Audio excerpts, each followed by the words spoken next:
सती प्रथा तो भारत के अंदर इतना भयंकर क्रूर कठोर रिवाज रहा है जो क्रूर से भी क्रूरतम है। राजा राम मोहन राय जो भारत के क्रांतिकारी व्यक्ति हुए और अंग्रेजों ने उनके सहयोग से ये सती प्रथा बंद करवाई, अन्यथा तो इस देश के अंदर स्त्रियां जलकर पति के साथ मर जाती थी। कितना क्रूर कार्य था। और आप इसको इतना न समझते हैं कि चलो पति के साथ ऐसे जल के मर गई, कितना भयंकर कार्य था।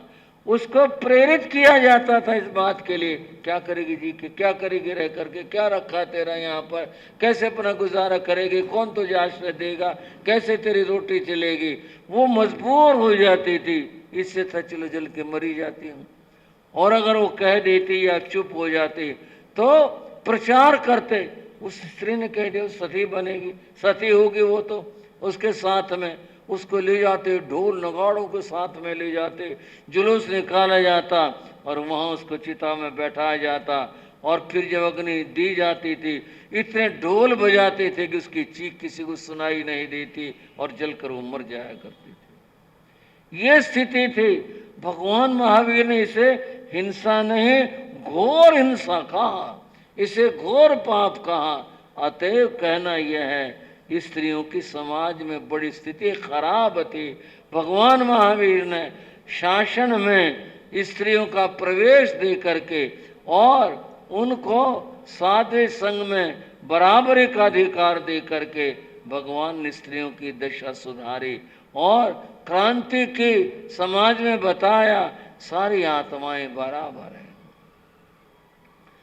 बंधुओं, इस अध्ययन में जो चिंतनीय बात थी वो है तो बहुत सारी बातें, परंतु ये बात जो मैंने आपके सामने प्रस्तुत की कि नारियों की दशा सुधारने में भगवान महावीर का भारत के समाज में अद्भुत योगदान है। इस तरह उन्होंने दशा सुधारी और ये 13 ये दीक्षाएं देकर, इससे पहले भी दीक्षाएं प्रारंभ हो चुकी, पर ये बताते हैं ये दीक्षाएं कि भगवान महावीर ने नारी को बराबरी का अधिकार दिया था। एक बात और यहाँ पर ज्ञातव्य है, सबसे पहले यहाँ नंदा साध्वी का जिक्र आया। सबसे पहले राय श्रेणी की रानियां थी तो आप जान ही चुके हैं। ये जो नंदा थी, इनका बेटा अभय कुमार था। अभय कुमार नाम आपने सुना होगा। अभय कुमार जैन ग्रंथों और जैन शास्त्रों का एक ऐसा चरित्र है, अभय कुमार, जो बड़ा अद्भुत और विलक्षण है। भारतीय साहित्य में कुछ ऐसे चरित्र हैं जो बहुत बुद्धिमान गिने जाते, जिनमें से एक बीरबल है। अब बीरबल तो बहुत बाद के हैं। अभय कुमार की जिनकी मैं बात कहने जा रहा हूं वो तो बहुत पहले के हैं, लेकिन मैं बुद्धिमान चरित्र बता रहा हूं। बीरबल बहुत बुद्धिमान थे। दक्षिण भारत के अंदर एक तेनालीराम करके हुए, तेनालीराम का बड़ा नाम है, वो भी बहुत बुद्धिमान थे। और जैन साहित्य के अंदर अभय कुमार का नाम है। अभय कुमार बहुत बुद्धिमान थे, बड़ी से बड़ी समस्याओं को भी ये सुलझा देते थे। राजा श्रेणिक ने इनको अपना मंत्री बनाया हुआ था और ये मंत्री थे, बुद्धिमान थे, उसके साथ धर्मात्मा थे, श्रद्धावान थे, भगवान महावीर को समर्पित थे। ऐसे अभय कुमार थे। अभय कुमार की माता जब दीक्षा लेती हैं, अभय कुमार ने उसका अनुमोदन किया था। ये यहाँ ज्ञातव्य है। नहीं तो माँ से ये भी कहा जा सकता था, माँ क्या करोगी, मैं हूं ना, आपको क्या चिंता किस बात की है, आप क्यों दीक्षा ले रही हो। उन्होंने अनुमोदन किया। दीक्षा माता सबसे बड़ी चीज है। आप दीक्षा ले रही हो, आत्म कल्याण के पथ पर चल रही हो, आपको धन्य है। और इतना ही नहीं, अभय कुमार ने ये भी कहा, माता समय आएगा मैं भी दीक्षा ग्रहण करूंगा। और समय आया, अभय कुमार ने स्वयं दीक्षा ग्रहण की। ये बात भी यहाँ पर ज्ञातव्य थी। बंधुओं, अब इस अध्याय की इतनी ही चर्चा करेंगे कि 7वें अध्याय में 13 महासतियों का वर्णन हुआ। ये सब मुक्ति में गई, आत्मा कल्याण किया।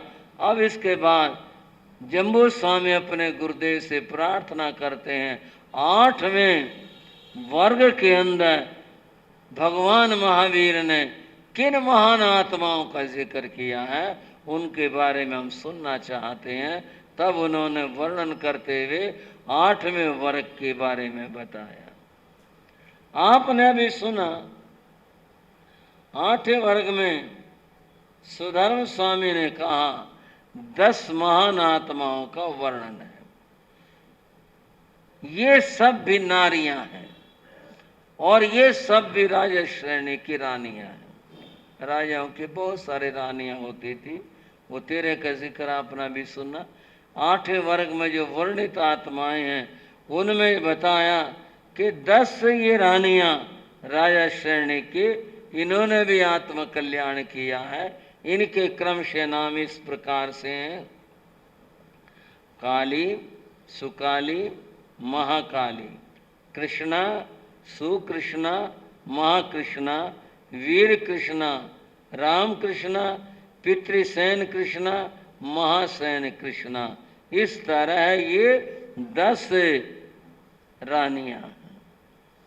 इन्हें वैराग्य कैसे हुआ और कैसे ये साध्वी जीवन में प्रवेश लेती हैं, ये सब बड़ा अद्भुत वर्णन है। थोड़े से आपको इनके वैराग्य का कारण, उसके बारे में जानकारी देना चाहेंगे। उसको जानने के लिए पहले हम राजा श्रेणी की बात करते हैं। राजा श्रेणी भारत के इतिहास में एक बड़ा जाज्वल्यमान व्यक्तित्व है। केवल जैन शास्त्रों में ही नहीं, बौद्ध ग्रंथों में भी इसका वर्णन है। और इतना ही नहीं, जो भारतीय इतिहास है उस इतिहास में भी राजा श्रेणी का जिक्र और वर्णन है और ऐतिहासिक व्यक्ति है यह। लेकिन धर्म ग्रंथों में जिसके बारे में बताया वो ये, पहले ये व्यक्ति नास्तिक था। कैसा था? नास्तिक था। इसकी धर्म कर्म में कोई श्रद्धा नहीं थी, किसी प्रकार की श्रद्धा नहीं थी। कालांतर में संपर्क बना, संयोग बना, ये बौद्ध धर्म का न्याय हो गया। अभी जीवन में परिवर्तन चलते रहते हैं, आते रहते हैं। पहले नास्तिक था, फिर बौद्ध धर्म का न्याय हो गया। ठीक है, कोई आदमी अपने आप को कहीं भी जोड़े, किसी भी धर्म का न्याय बने, उसकी अपनी इच्छा की बात है। बौद्ध धर्म का न्याय हो गया। कालांतर में इसका विवाह चेलना नाम की राजकुमारी से हुआ। चेलना राजा चेटक की पुत्री थी। चेलना बड़ी धार्मिक थी, भगवान महावीर के प्रति बड़ी आस्था रखने वाली थी। बंधुओं, उसके साथ विवाह हुआ तो अब यहाँ आकर के, पति गृह में आकर के एक अव्यवस्था कहूं या विचारों का भेद कहूं, वो उत्पन्न हो गया। राजा उसे कहता, ये जो तू करती है ना, जो तू मानती है, ये सब छोड़ दे। ये संघर्ष होते आए हैं, सुलझते भी आए हैं, सभी तरह की स्थितियां रही हैं। उसने कहा तो जैन धर्म को, महावीर को, इनको मानना छोड़ दे। वो कहती, क्यों, किस लिए? मैं सत्य को ग्रहण करती हूँ, मैंने सत्य को समझा, सत्य को स्वीकारा है, मैं क्यों छोड़ दूं? आप अपने विचारों को बदलो। आप, क्योंकि बौद्ध धर्म में मांस पर प्रतिबंध नहीं था, इसलिए कहा तुम धर्म नहीं है, धर्म के मार्ग के ऊपर हो, तुम इसे छोड़ो और भगवान महावीर के अनुयायी बनो। लंबे संघर्ष के बाद में, संघर्ष विचारों का, लंबे संघर्ष के बाद में बंधु ऐसी स्थिति आई कि जब राजा के विचार परिवर्तित हुए और राजा श्रेणी जैन धर्म का अनुयायी बना भगवान महावीर को मानने वाला बना। क्या इस चर्चा में आपको कहूं और बताऊं, अगर श्रद्धा हो और मजबूत श्रद्धा हो तो कहना होगा राजा श्रेणिक जैसी हो, आपको होगी। अभी तो आप कुछ कह रहे थे, वो मैं कह रहा था, अभी बता रहा था, अब भी मैं कह रहा हूं कि राजा श्रेणिक जैन धर्म के प्रति और भगवान महावीर के प्रति इतना आस्थावान हुआ, इतना आस्थावान हुआ जिसे दृढ़ श्रद्धावान कहते। इस बात की चर्चा, राजा के श्रद्धा की चर्चा देवलोक में भी हो गई। वहां इंद्र महाराज ने कहा, आज वर्तमान में इस धरातल के ऊपर अगर कोई मजबूत और दृढ़ श्रद्धा वाला है, उसमें राजा श्रेणिक है। इस बात को सुन करके दो देवताओं के मन में आया, इंद्र महाराज हैं, चाहे जिसकी प्रशंसा करने लग जाते हैं, चाहे जिसके बारे में कह देते हैं। इन्होंने ये भी कह दिया, कोई मनुष्य क्या, कोई देवता भी इनको विचलित नहीं कर सकता। श्रावको, श्रद्धा की बात चल रही है। एक गृहस्थ की कितनी मजबूत श्रद्धा हो सकती है। इंद्र ने कहा, मनुष्य तो क्या, कोई देवता भी इसको विचलित नहीं कर सकता। उन दो देवों ने जो परस्पर मित्र थे, कहा चलो यही काम करते हैं, इसको, राजा को इसकी श्रद्धा से विचलित करते हैं और फिर इंद्र महाराज को कहेंगे, लो देख लो, आप प्रशंसा कर रहे थे ना, हमने इसको विचलित कर दिया, हमने इसको धर्म से डिगा दिया, हमने ऐसा कर दिया, चलो चलते हैं। बड़ी विचित्र कथा है, एक बार मन को हिला देने वाली कथा है। दोनों देवता यहां भूतल पर आए, आकर उन्होंने सबसे पहले ही देखा राजा की गतिविधियां, राजा क्या करते हैं, किस समय क्या होता है। उन्होंने जाना कि राजा बाहर घूमने के लिए जाते हैं। उन्हें अकेलापन चाहिए था कि जब राजा उन्हें अकेला मिल जाए, बोले ये समय ठीक है, जब ये सुबह घूमने जाते हैं तब इनको मिलेंगे। उन देवताओं ने, बंद वो कह तो रहा हूं लेकिन थोड़ा सा महसूस होता, कैसा कैसा वर्णन करना पड़ जाता है। अपना वेश बदला, क्योंकि देवता थे, उनको परिवर्तन करने में कोई देर नहीं लगती। एक ने साधु का वेश बनाया, एक ने साध्वी का वेश बनाया, और ऐसा रूप बना करके वो बाहर की तरफ से कहीं से आने लग रहे थे और राजा बाहर को जाने लग रहे थे। जो साधु का वेश जिस देव ने बनाया था, उसने कंधे पर मछलियां पकड़ने वाला जाल डाल दिया और आने लग रहे थे दोनों।